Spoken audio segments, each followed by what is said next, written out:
क्या आप जानते हैं दुनिया के सबसे अमीर लोगों में से एक, जिनकी संपत्ति लाखों करोड़ में है, जिनके घर में 27 मंजिलें हैं, निजी हेलीकॉप्टर है, हजारों कर्मचारी हैं। वो इंसान एक समय ऐसे घर में रहता था जहां दीवारें नहीं थीं, जहां रात को बारिश होती थी तो छत से पानी टपकता था, जहां उनके पिता के पास इतना पैसा नहीं था कि वो अपने बच्चों को अच्छे जूते दिला सके। यह कहानी है मुकेश धीरूभाई अंबानी की, एक ऐसे इंसान की जिसने गरीबी को अपना परिचय नहीं बनने दिया, जिसने सपने देखे जब सपने देखना भी विलासिता मानी जाती थी, और आज पूरी दुनिया उनके नाम को जानती है। तो आइए आज की इस कहानी में हम जानेंगे कैसे एक इंसान ने अपनी नियति बदली, कैसे संघर्ष ने उन्हें तोड़ा नहीं बल्कि और मजबूत बनाया, और सबसे जरूरी, आप इस कहानी से क्या सीख सकते हैं। बात है सन 1957 की। गुजरात के एक छोटे से गांव चौरवाड़ में धीरूभाई अंबानी नाम का एक युवक रहता था। घर में इतनी गरीबी थी कि धीरूभाई को अपनी पढ़ाई बीच में छोड़नी पड़ी।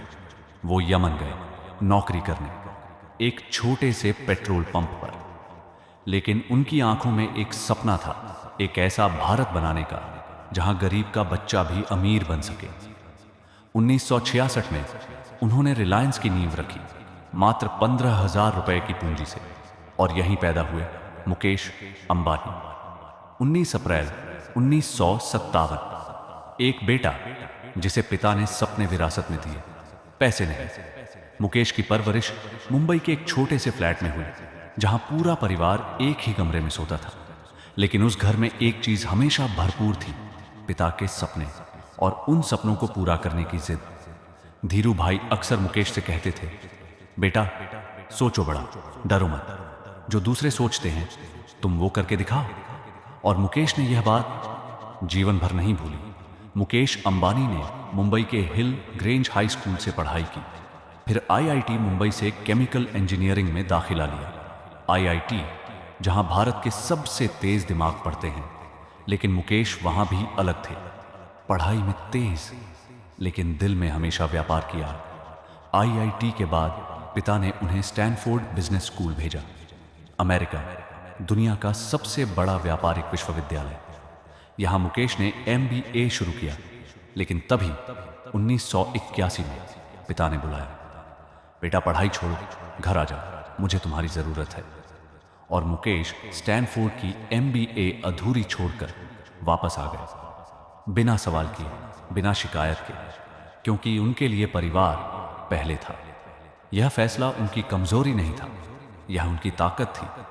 स्टैनफोर्ड की डिग्री से ज्यादा कीमती था अपने पिता के साथ खड़े होना, और इसी जज्बे ने बाद में उन्हें स्टैनफोर्ड से भी बड़ा इंसान बनाया। 1981 में वापस आने के बाद मुकेश सीधे काम पर लग गए। रिलायंस का एक बड़ा प्रोजेक्ट था, पाटलगंगा में एक पॉलिएस्टर फैक्ट्री बनानी थी, और यह जिम्मेदारी दी गई मुकेश को। उम्र थी महज 24 साल, 10,000 से ज्यादा मजदूर, करोड़ों की मशीनरी और एक असंभव डेडलाइन। लोगों ने कहा, यह लड़का इतने बड़े काम को कैसे संभालेगा। लेकिन मुकेश ने कुछ अलग किया। वो सुबह सबसे पहले फैक्ट्री पहुंचते और रात को सबसे अंत में जाते। हर मजदूर को उनका नाम पता था, हर समस्या को वो खुद सुनते। उन्होंने एक बात सीखी जो बाद में उनकी सबसे बड़ी ताकत बनी।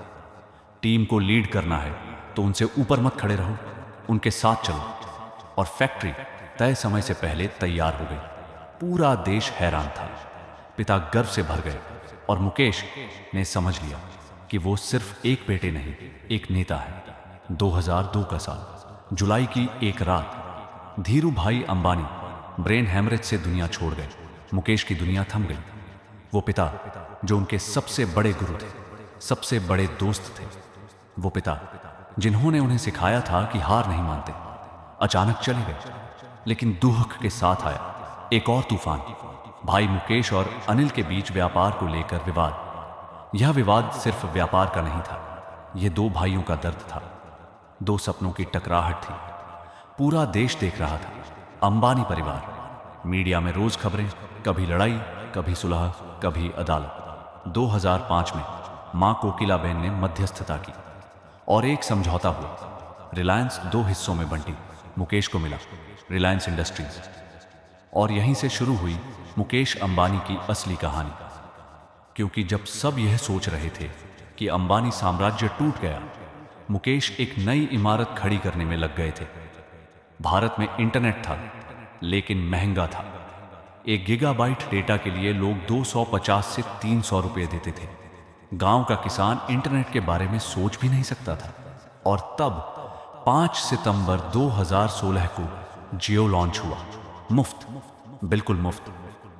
लोगों को लगा यह कोई नाटक है, यह चलेगा नहीं। लेकिन 6 महीनों में 10 करोड़ से ज्यादा लोगों ने जियो लिया। यह दुनिया के इतिहास में किसी भी कंपनी की सबसे तेज ग्रोथ थी, और इसने बदल दिया भारत को। वो किसान जो खेत में बैठकर अब यूट्यूब देखता है, वो माँ जो वीडियो कॉल करके बेटे को देखती है, वो बच्चा जो घर बैठकर IAS की तैयारी करता है। यह सब संभव हुआ एक इंसान के एक फैसले से। लोग पूछते थे, इतना बड़ा रिस्क क्यों लिया? मुकेश का जवाब था, मेरे पिता ने कहा था, बड़ा सोचो। मैं बस वहीं कर रहा हूं। 27 मंजिलों का घर, जिसकी कीमत आज 15,000 करोड़ रुपए से भी ज्यादा। दुनिया का दूसरा सबसे महंगा घर। लेकिन इस घर में सबसे खास क्या है? इसकी एक पूरी मंजिल मंदिर के लिए। क्योंकि मुकेश अंबानी आज भी मानते हैं, जो हमें मिला वो सिर्फ हमारी मेहनत से नहीं मिला, ऊपर वाले की कृपा है। वो आज भी सुबह जल्दी उठते हैं। आज भी वो अपने बच्चों को साधारण जिंदगी सिखाते हैं। उनकी पत्नी नीता अंबानी बच्चों के लिए स्कूल और अस्पताल बनाती है, क्योंकि वो जानते हैं पैसे से घर बनता है, घर से घर नहीं। और यह सबक उन्होंने अपने पिता से सीखा था, जिन्होंने हमेशा कहा था, पैसे से इज्जत नहीं खरीदी जाती, इज्जत किरदार से मिलती है। सबक एक, पिता के सपने। सबसे बड़ी विरासत मुकेश अंबानी को पिता ने पैसे नहीं, सपने दी, और वो सपने अनमोल थे। आप भी सोचिए, आपके माता पिता ने आपके लिए क्या सोचा है? क्या आप उनके सपनों को जी रहे हैं? सबक तो डिग्री नहीं, दिशा जरूरी। स्टैनफोर्ड की MBA अधूरी रही। फिर भी मुकेश दुनिया के सबसे अमीर लोगों में हैं। इसीलिए नहीं कि पढ़ाई जरूरी नहीं, बल्कि इसलिए कि उन्होंने जो किया उसमें पूरा दिल लगाया। जिंदगी में डिग्री नहीं, दिशा सही होनी चाहिए। सबक 3, असफलता सीढ़ी है, दीवार नहीं। भाई से विवाद, पिता की मृत्यु, कंपनी का बंटवारा, यह सब हार होती अगर मुकेश रुक जाते। लेकिन उन्होंने हर गिरावट को उठने की तैयारी माना। जब जिंदगी आपको धक्का दे तो समझिए वो आपको आगे धकेल रही है। सबक 4, लोगों की सोच से बड़ा सोचो। जब जियो आया, लोगों ने हंसी उड़ाई, यह नहीं चलेगा। यह सुनने के बाद भी मुकेश ने पीछे नहीं देखा। याद रखिए, बड़े सपने देखने वालों को लोग पागल कहते हैं, जब तक वो सच नहीं हो जाते। सबक 5, सफलता सेवा में है। जो सिर्फ व्यापार नहीं था, वो एक देश को जोड़ने का सपना था। नीता अंबानी फाउंडेशन सिर्फ दान नहीं करती, वो जिंदगियां बनाती है। जब आप सिर्फ खुद के लिए नहीं, दूसरों के लिए काम करते हैं, तो सफलता खुद आपके पास आती है। दोस्तों, मुकेश अंबानी की यह कहानी सिर्फ पैसों की कहानी नहीं है। यह कहानी है उस जिद की जो एक छोटे से घर में पली, उस सपने की जो एक पिता की आंखों में जन्मा, उस हिम्मत की जो तूफान में भी नहीं टूटी। आज जब आप इस कहानी को सुन रहे हैं, तो शायद आपके मन में भी एक सपना है। शायद आप भी किसी मुश्किल में हैं। शायद लोगों ने आपको भी कहा होगा, यह नहीं होगा। तो आज मुकेश अंबानी की जिंदगी से एक ही बात याद रखिए, सपनों की कोई जाति नहीं होती, सपनों की कोई औकात नहीं होती। सपने देखने की सिर्फ हिम्मत चाहिए। आपके पास वो हिम्मत है। बस खुद पर भरोसा रखिए। धन्यवाद। जय हिंद। दोस्तों, अगर इस कहानी ने आपको छुआ, अगर मुकेश अंबानी की यह जर्नी आपको इंस्पायर कर गई, तो लाइक करें, शेयर करें और सब्सक्राइब जरूर करें, क्योंकि हम यहां हर हफ्ते लाते हैं ऐसी कहानियां जो जिंदगी बदल दें। कमेंट में बताइए, इस कहानी से आपने क्या सबसे बड़ी सीख ली। मिलते हैं अगली प्रेरणा में। नमस्कार।